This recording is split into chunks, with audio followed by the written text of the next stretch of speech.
Right then, Shane, what's the story of this prop? Good afternoon, I'm like I say myself, current team leader of the Lossiemouth Mountain Rescue Team, formerly Kinloss. And as you see beside me here with the new Cairn and dedication prop for the crew of Lancaster TX264, which crashed back on the 14th of March 1951. A turning point for the Royal Air Force Mountain Rescue Team really, which was going through some transition, still in its infancy, and didn't really have a lot of champions or following through the RAF or the Ministry of Defence structure really. Unfortunately, it took the loss of several pilots and crew of TX264 to bring about the full concept of mountain rescue and what we could offer the service, I think. In that the Air Ministry at the time then said, in order for the mountain rescue service and what they do to really afford us a comprehensive service, then we need to fund them properly and make sure they're kitted out and trained and have the appropriate finances to do so. Anything else? How did this prop come to be here? Yes, sorry. So yeah, initially this is the prop from the Lancaster that did crash on the side of Ben A in the winter of 51. It was recovered as a memorial back to Kinloss in 86, and has moved again when they then built the new mountain rescue section, again to just up the road at Kinloss. Since the closure of RAF Kinloss to now an army barracks, the mountain rescue service or the mountain rescue team here, we've moved across to Lossiemouth, and we're currently residing in the D-Flight 202, old D-Flight 202 building, and we thought we'd bring the memorial, rightly so, brought the memorial across with us. Was that an easy job to erect this? Not really. Funding and administrative work took some time, but eventually we managed to pull it off, and hopefully the 25th of June we'll have a rededication service to honour the memorial appropriately. Right then, how's training go these days? Yeah, Pete. It's so recently Mountain Rescue Service gone through a bit of turmoil, as you know, with the closure of SAR Force, so we did have a period where we had to sort out the IEC or the first aid training, mountain first aid training. Yeah. That's all squared away now. We've got a new contractor through Prometheus, a new governing body through TAC Medwing, so that's all good.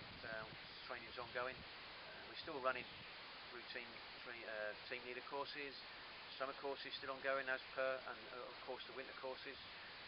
We're tapping into the Scottish Mountain Rescue for the likes of search management courses and avalanche courses, winter rigging courses, summer rigging courses. We're all tapping into those, so there's plenty of opportunity for our guys to keep up to speed with current thoughts and training. Brilliant. Team strength currently at the moment, we're up to 25, 26 at the moment, with 3 girls and another one joining in October. Constant recruiting. The only thing that is a struggle for us at the moment is the Air Force is, as you know, shrinking, and the demands on the personnel within the Air Force is ever growing. So just keeping the troops happy and the morale up, and getting them out for the weekends once they join is our only struggle. But the guys themselves, they're the same guys we've always had. They're willing to do anything you ask of them, really, at a drop of a hat.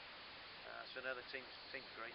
Well, that's great. So the progress in training from 1951 to now is second to none, really. Yeah, certainly looks on very favourably amongst our civilian counterparts, and yeah, our training is at least comparable with those. Well, thanks very much, and we wish you all the success in the future. Thank you. Take care.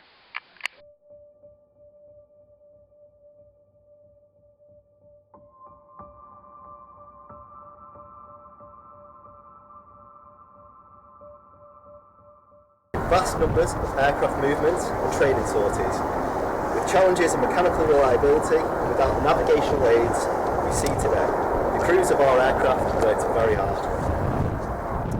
Fortunately, the very nature of flying in this manner resulted in quite a number of aircraft crashes, many of which occurred in the mountainous environments. The crews sometimes survived the initial crash, only to succumb to their injuries or exposures to the elements.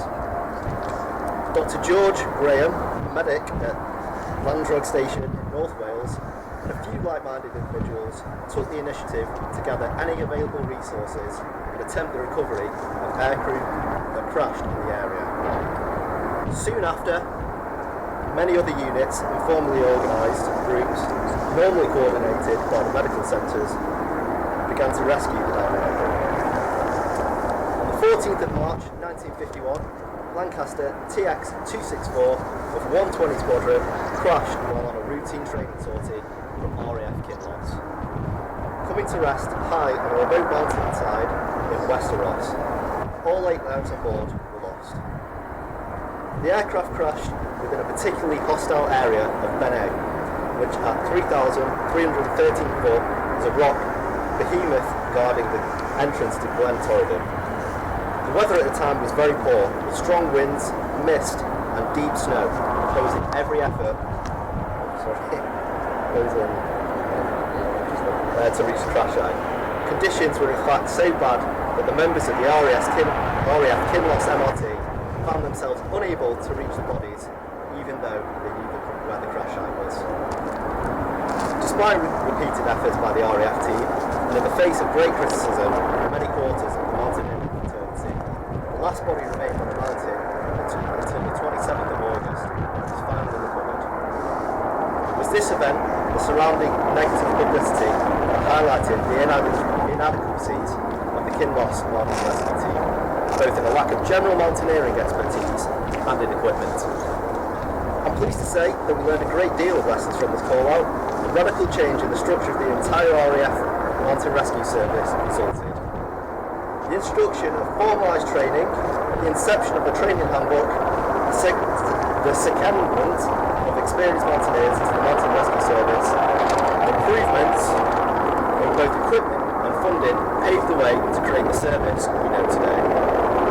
These advances put RAF Mountain Rescue at the forefront of search and rescue on the ground in the UK. With a significant increase of outdoor enthusiasts entering the mountains for pleasure, individuals ultimately became lost or found themselves in trouble. This rise provoked the requirement for the civilian voluntary mountain rescue teams throughout Scotland, England and Wales, many of whom looked to the RAF teams for guidance and best practice. And so to the Cairn. This cairn has actually been built 3 times. The first time in the 1980s by Eric Hughes outside the original wooden Kinloss mountain rescue post. From a picture of the time, the foundations were dug so deep that troops in the hole were beneath the ground level, perhaps a bit deeper than the ones here today. I'd like to welcome some of Eric's family here with us this afternoon. The propeller and hub were recovered from the steeper areas of Fuselage Gully by cadets from Granton and Spey. This is significant terrain and was coordinated by Tom Jones, whose family is also here with us today. When the purpose-built rescue post was built at Kinloss nearly 20 years ago, someone with wit in the contracts department included the movement and rebuild of the cairn. Since moving to Lossiemouth in 2015, the current team have enlisted the help of the Royal Engineers and a few spare hours from serving troops to carefully dismantle, move and rebuild her here today. I'm sure you'll agree it looks fantastic. Mm-hmm. Good on you, man.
Let us never forget that this world and everything in it belongs to God. But not all of this world's citizens recognise or give allegiance to its creator. Who are the ones who truly love and serve God? They are the people who discover and live within His purposes for their lives. They are the people whose hearts and hands are dedicated to His will for them. They are the people who turn away from self-centred concerns to live for those around them. They can count on God's perpetual blessings. They have been delivered from anxiety to focus their efforts on communicating God's eternal love to those around them. Let us look up and live. God is present in all His glory and majesty. Good afternoon. What a glorious day it is it not? I've got to say, when we first had a conversation about this event and then I was told that we're going to be outside, I was a little nervous. But thankfully we've come through. I don't want to take all the credit for the weather. It's usually a wing commander grade that, but I will take it on this occasion. But here we are, and I couldn't help thinking when I read those words about people who give up concern for themselves and look to help and support others, I couldn't help think that that's a great description of the men and women who make up mountain rescue. You know, the people that put others before themselves. And so I thought those words were really apt at our time as we begin our time together. And let's be honest, where else would you rather be at this point in time? Don't answer that if you want to say golf course or the Bahamas or somewhere, but where else would you want to be than here? It's really great. My name is Padre Nick Hanover, and it is great, a real privilege to be with you this afternoon. In particular, I've got to say, Joss, I don't want to embarrass you, but I just want to say it's really lovely to see you here. For those that don't know, Joss was a member of the original mountain rescue team back in 1912 or something. And I know, Joss, how much it means to the current members of the team, how much it means to them that you are here along with members of your families. So particularly welcome, to you. But hey, you're all welcome. Whatever brought you here, and however far you have come, it's great to have you with us. And as we gather this afternoon, our time together is neither going to be rushed nor drawn out, but we gather very appropriately to rededicate this memorial. And as we do, there will be an opportunity to pause and remember those who were lost, and perhaps in response to that, we may ourselves reflect on the words of the psalmist I read some moments ago. And perhaps in our own way, we would recommit ourselves to look up and live. But first, can I ask you a question? That's one of those rhetorical questions, I'm going to ask you anyway. How good is your memory? How good are you at remembering? Do you remember phone numbers? How many phone numbers have you memorised? Will anyone give me 10? Can anyone tell me 10 significant numbers? What about 5? Probably just 5. Just about, maybe. Simon's confident. But to be fair, back in the day, we probably could have reeled off lots of numbers, couldn't we? But these days, we rely on our phones, don't we? We don't need to remember numbers. What about when it comes to your favourite TV shows? EastEnders, I'm sure. Love Island. Yeah, all right, the other way round. Okay. But when it comes to your favourite TV shows, can you tell me when they are? Or are you part of the generation that just presses the red button, series link it, and it'll record it whenever it comes on? We don't even have to remember our favourite TV shows. What about when you travel in a car? Many of you have done that this afternoon to get here. When you drive in a car, how often do you get a map out these days and look at directions? A couple of nods, but not many. Most of us, if we're lucky, we might just punch it in. Some of us will just risk it. We don't really have to do that. And even when we park the car these days, you don't even have to remember where you put it. Just press a button and it flashes at you, doesn't it? It makes a honking noise. Oh yeah, I thought it was over there, but it's over here. These days, there's so much about modern life and technology that means that we don't have to remember quite as much as we may be used to. When it doesn't matter so much if we forget, we risk forgetting to remember. But there are some things which we can't forget, shouldn't forget. Some things are worth remembering.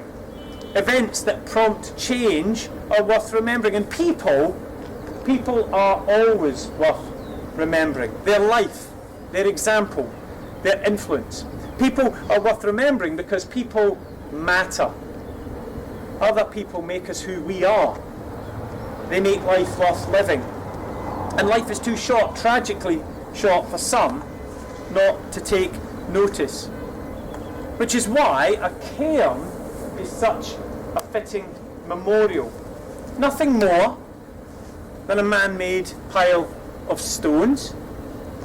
But throughout human history, cairns have been used for a variety of purposes. Landmarks, burial monuments. They've been used for defence, for hunting and ceremonial purposes. And they've been used as location points and trail markers. They actively remind us of what is important, what we need to remember. And so I want to suggest that this cairn, this man-made pile of stones, which has journeyed from the Torridon Mountains to Kinloss to Lossiemouth, I want to suggest it is a living testimony, a living memorial, if you would. And it will actively remind us all of what is important, of what and who we need to remember. And so now, to help us with our collective act of remembrance and rededication, Corporal Brodie Jewison, in a minute, will read the names of the crew from Lancaster TX 264, those who perished in the early hours of the 14th of March 1951, following which he will share Binion's lines with us. And at that point we will observe a minute's silence. Let me invite Corporal Jewison to come in.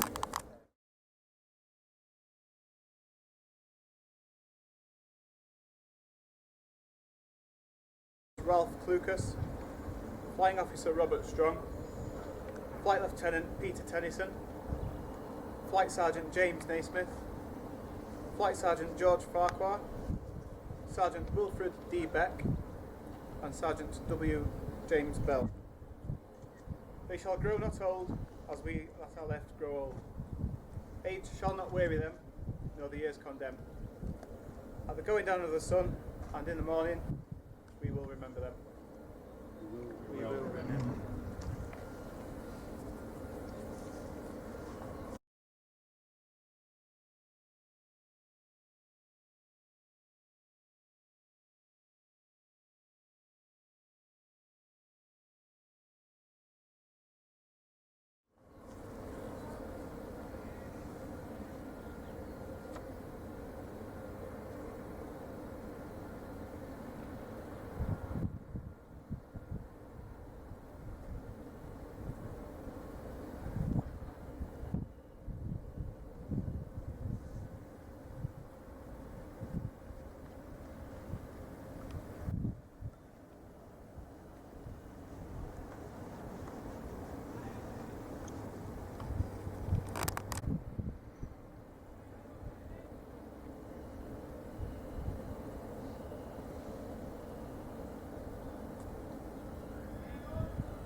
have formed us in your own image.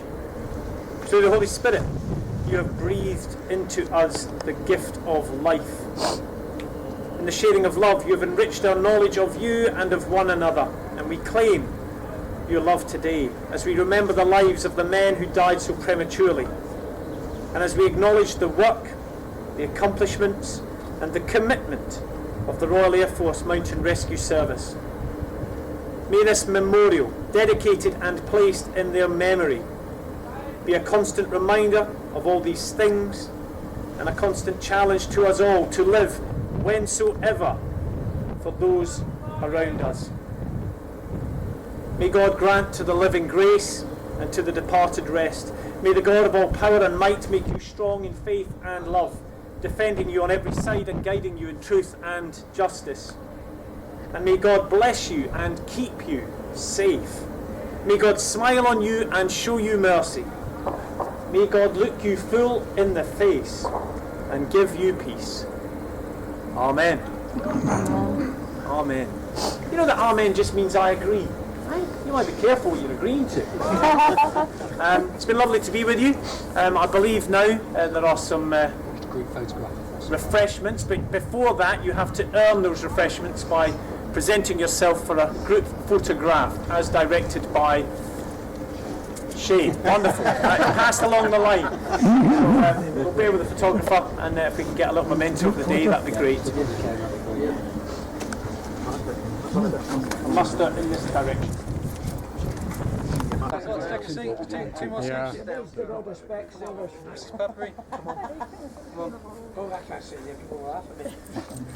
Someone's got to sit there. Come on, I won't bite. I